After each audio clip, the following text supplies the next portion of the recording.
Hello guys, welcome back to master. বন্ধুরা, আজকে আমরা ইংরেজির এমন একটা টপিক নিয়ে আলোচনা করব, এমন একটা বিষয় শিখতে চলছি যেই টপিকটা ইংরেজির সবচেয়ে গুরুত্বপূর্ণ টপিকের ভিতর একটা। যেই টপিক ছাড়া ইংরেজি আমরা বলতে পারবো না, ইংরেজি আমরা কেউ যদি বলে আমরা উত্তর দিতে পারবো না, কোনোভাবেই ইংরেজি বলা, লেখা বা কোনো কিছু ইংরেজিতে ভাবাও অসম্ভব। আমরা এমন একটা বিষয় শিখতে চলেছি যেই বিষয়টি ইংরেজির সবচেয়ে গুরুত্বপূর্ণ বিষয়ের মধ্যে একটা। তো আর কথা না বলে আমরা সরাসরি ক্লাসে চলে যাচ্ছি। আজকে আমাদের আলোচনার বিষয় হচ্ছে, আমরা 30 দিনের একটা কোর্স ক্রিয়েট করেছি, যেই কোর্সের মাধ্যমে আমরা ইংরেজি শিখতে পারবো, ইংরেজি ফ্লুয়েন্সি বৃদ্ধি করতে পারবো এবং ইংরেজিতে আমরা ভাবতে পারবো এবং ইংরেজিতে আমরা উত্তর দিতে পারবো। তো সেই কোর্সের আজকে আমাদের ডে নাম্বার হচ্ছে 3। আর আজকে আমাদের হচ্ছে ভিভার্বের পাস্ট টেন্স নিয়ে আমরা আলোচনা করব। ভিভার্বের পাস্ট টেন্স হচ্ছে অতীতকাল। অতীতকাল নিয়ে আজকে আমাদের যত প্রশ্ন, যত কিছু চিন্তা ভাবনা সব আমরা আজকেই শেষ করব। তো অতীতকালকে আমরা দুইটা হেল্পিং ভার্ব দ্বারা আমরা প্রকাশ করে থাকি।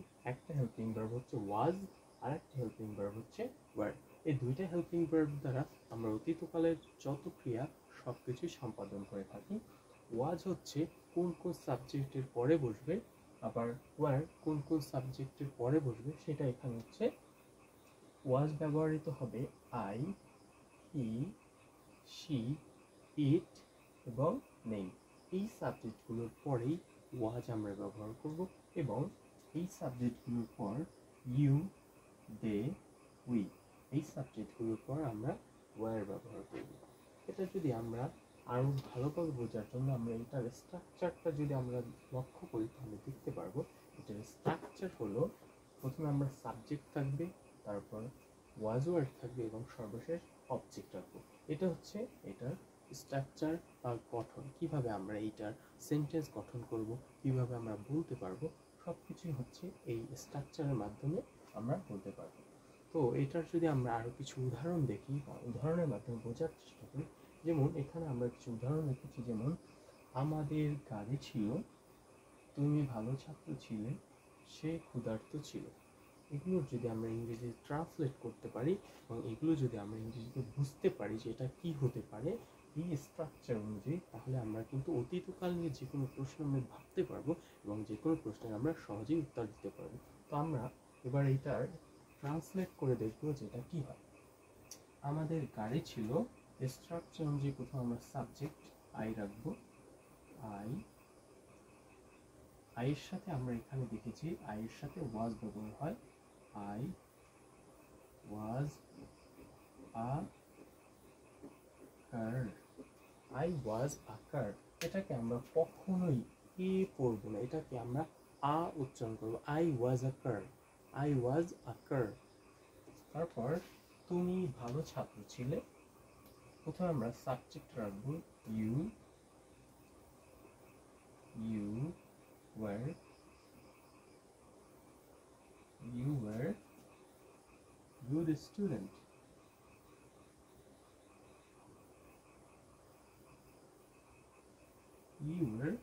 You were good student.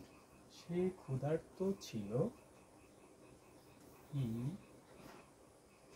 were hungry.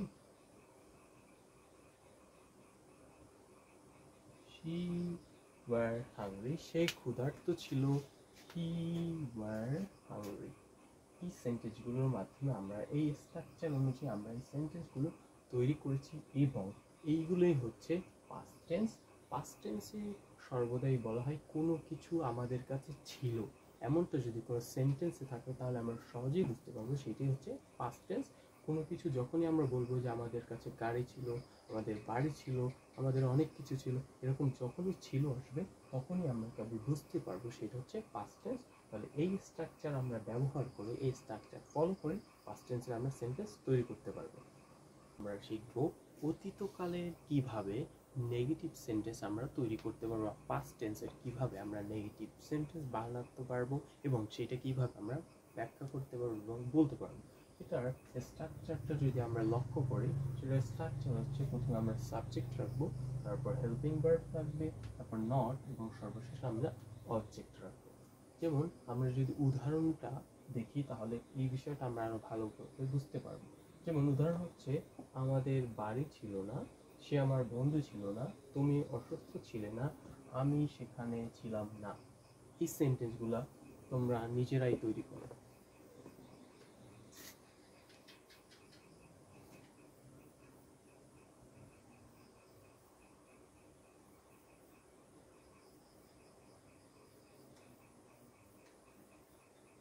তোমাদের কার কার হয়েছে তারা অবশ্যই কমেন্টে জানাবে। চারটার ভিতর কার কার কয়টা সঠিক হয়েছে এবং কয়টা ভুল হয়েছে তারা অবশ্যই উত্তর দেখে মিলিয়ে নেবে এবং তোমাদের কার কার সঠিক হয়েছে সেটা দেখে নেবে। প্রথমটা হচ্ছে, আমাদের বাড়ি ছিল না, উই সাবজেক্ট, তারপর were, we were not home, we were not home. সে আমার বন্ধু ছিল না, he was not my friend.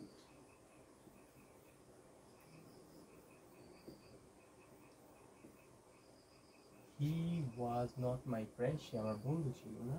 তুমি অসুস্থ ছিলে না, you were not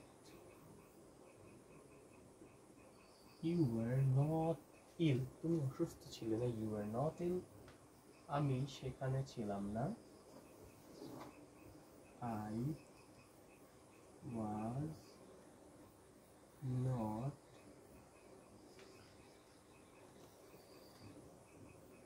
there, I was not there, আমি সেখানে ছিলাম না, আই ওয়াজ নট দেয়ার। এই চারটি সেন্টেন্সের ভিতর তোমাদের কয়টি হয়েছে, কয়টি সঠিক হয়েছে তা অবশ্যই কমেন্ট করে জানাবে।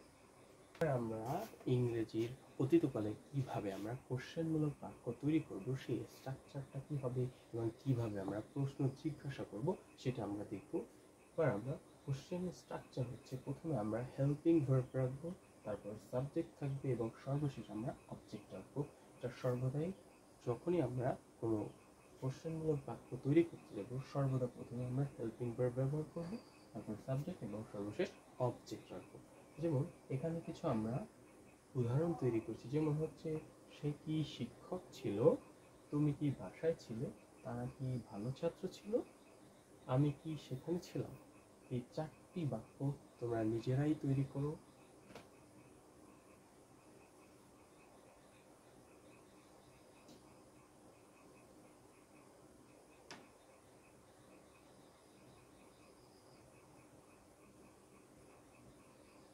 কার কারটা সঠিক হয়েছে তারা অবশ্যই কমেন্ট করে জানাবে যে চারটির ভিতর তোমাদের কয়টি হয়েছে। যদি তোমাদের দুটি হয়, তিনটি হবে, চারটি হয়, যে কয়টাই হবে সে সেই কয়টাই বলবে। তাহলে তোমরা নিজেদের ইংরেজি লেভেলটা বুঝতে পারবে যে তোমাদের কোন লেভেল, তোমাদের কি ভালো করে শেখা উচিত, সেটা তোমরা আরো ভালো করে ফোকাস করতে পারবে। আমি এটা করে দিচ্ছি। যেমন হচ্ছে, সে কি শিক্ষক ছিল, ওয়াজ, প্রথমে আমরা হেল্পিং ভার্ব ওয়াজ, হি, তারপর হচ্ছে subject he, was he,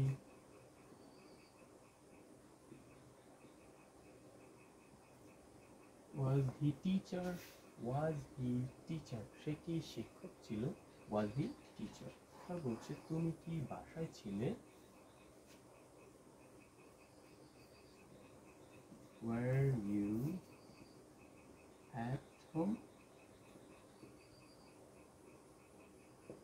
war you at home, তুমি কি বাসায় ছিলে, ওয়ার ইউ অ্যাট হোম। তারা কি ভালো ছাত্র ছিল,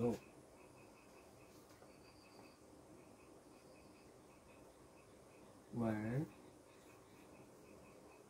war they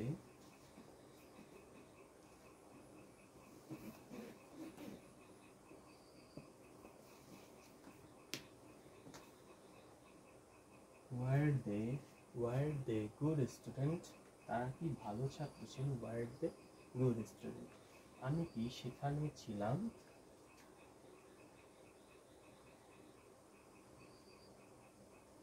was I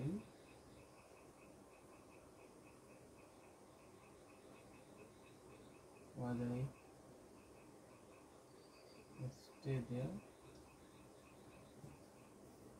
Was I stay there? আমি কি সেখানে ছিলাম? Was I stay there? আমি কি সেখানে ছিলাম?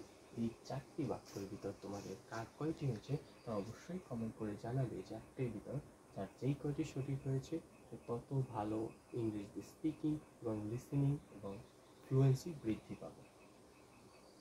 টেন্সের কিভাবে আমরা নেগেটিভ কোশ্চেনমূলক বাক্য তৈরি করতে পারি সেটার আমরা স্ট্রাকচার শিখবো এবং সেটার কিছু উদাহরণের মাধ্যমে আমরা বোঝার চেষ্টা করবো যে কীভাবে মূলত এই সেন্টেন্সগুলো আমরা তৈরি করতে পারি এবং কীভাবে আমরা বলতে পারি। সেটা হচ্ছে এটার স্ট্রাকচার হচ্ছে নেগেটিভ কোশ্চেন স্ট্রাকচার হচ্ছে প্রথমে আমরা হেল্পিং ভার্ব রাখবো, তারপর সাবজেক্ট, তারপর নট এবং সর্বশেষ আমরা অবজেক্ট ব্যবহার করবো। আর কিছু আমরা উদাহরণ যদি দিই তাহলে আরো আমরা ভালো করে বুঝতে পারবো। যেমন প্রথম উদাহরণ হচ্ছে সে কি তোমার ভাই ছিল না? সে কি তোমার ভাই ছিল না? এটা কিভাবে তৈরি করবে? পরেরটা হচ্ছে তোমরা কি ছাত্র ছিলে না? এটা কিভাবে তৈরি করবে? তারা কি খেলছিল না? এটাও তোমরা কি তৈরি করতে পারবে? সে কি তার মা ছিল না? এই চারটা বাক্য তোমরা কি নিজেরা তৈরি করতে পারবে কিনা নিজেরা চেষ্টা করে দেখো, তারপর আমি অবশ্যই দেখিয়ে দেবো যে কিভাবে সেন্টেন্সগুলো তৈরি করতে হয়।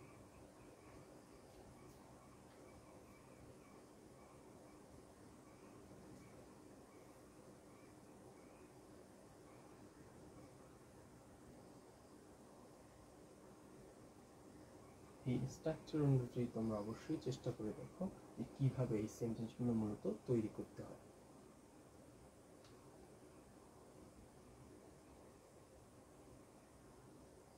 ওকে, যাদের হয়েছে তারা অবশ্যই কমেন্ট করে জানাবে যে কার কয়টা বাক্য হয়েছে, আর যাদের না হয়েছে তারা মিলিয়ে দেখো যে তোমাদের কোন জায়গায় ভুল হয়েছে। সে কি তোমার ভাই ছিল না?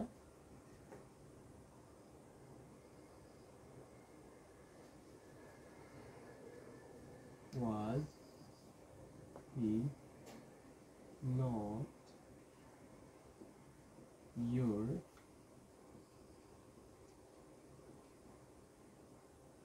were he not your brother? সে কি তোমার ভাই ছিল না? তোমরা কি ছাত্র ছিলে না?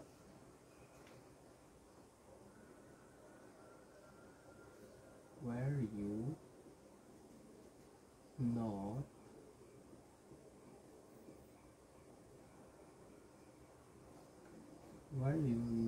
student? তোমরা কি ছাত্র ছিল না? Were you not a student? তারা কি খেলছিল না?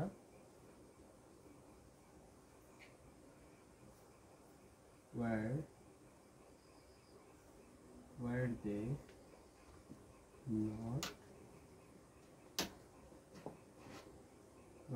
not play?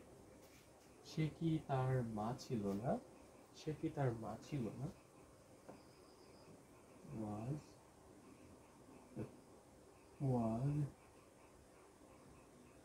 she not her